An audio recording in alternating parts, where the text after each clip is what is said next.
What's up? What's up? You're here with Whitcomb and Redline Reload, and I am giving away a free Ableton rack today.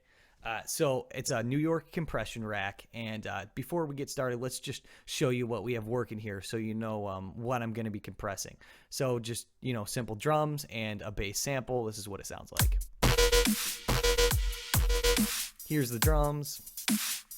The drums are just in a rack, just an Ableton drum rack. And then the bass is just a sample pack from a sample from Splice Sounds. We got a kick sidechain and a snare sidechain on it. Okay, so let's toss this Whitcomb New York compression rack on the drums. So if you don't know what New York compression is, pretty much what you're doing with a New York compression is you are taking a dry signal and you're mixing in with a wet compressed signal that has also been boosted. So you get the nice crunchiness of really over compressed and boosted compression mixed with the nice original sound of your dry signal. So I've taken and put that concept into a rack, and then I have separated frequencies. So you're getting New York compression on the low frequency, the mid frequency, and the high frequency. So let's open this up, and you can see the dry here and then the low, mid, high. So all these low frequencies adjust. If we open even further, you can see that it adjusts where that low point is. So you got a filter and then the compressor. Same thing happens with the mid and the high. Compressor output is tied to the output of the compressor of all three compressors,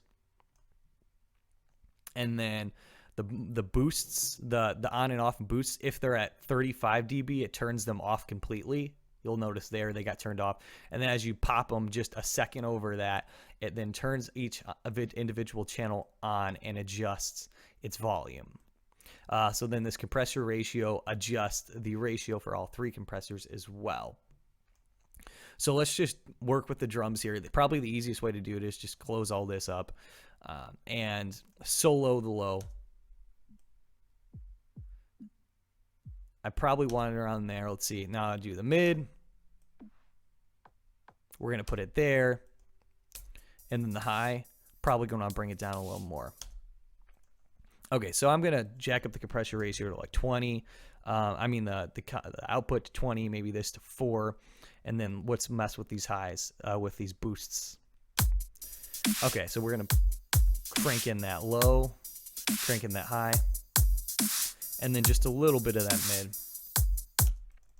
Okay, so here's our before signal. Here's our after signal.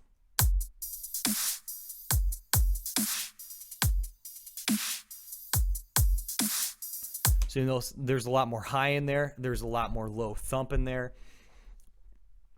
And so now let's take that and let's bring it over to the bass. Knowing how this compressor works, let's just quickly mess with it. Here is the dry bass signal. Okay, so then let's solo the low. Probably just want the sub on that. The mid. We'll beef up that low portion, so we'll bring it to like 400, maybe a little higher because we don't want too much mud, and then the high frequency.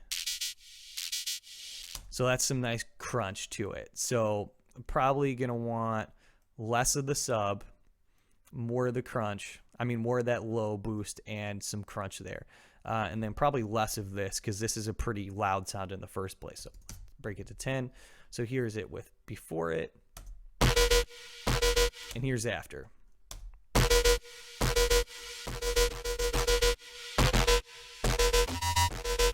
Yeah, so you'll notice it's definitely bringing up that low and definitely adding some nice crunch to the end. So let me know if you have any questions. Other than that, the download link's going to be below here. Subscribe to all of the Redline Reload stuff if you like this. Let me know if you have any questions, and I will try to address them regarding this compressor. Other than that, hope you find some use out of it, and let me know if you have any cool suggestions that I could add on to it. And I hope you have a wonderful day.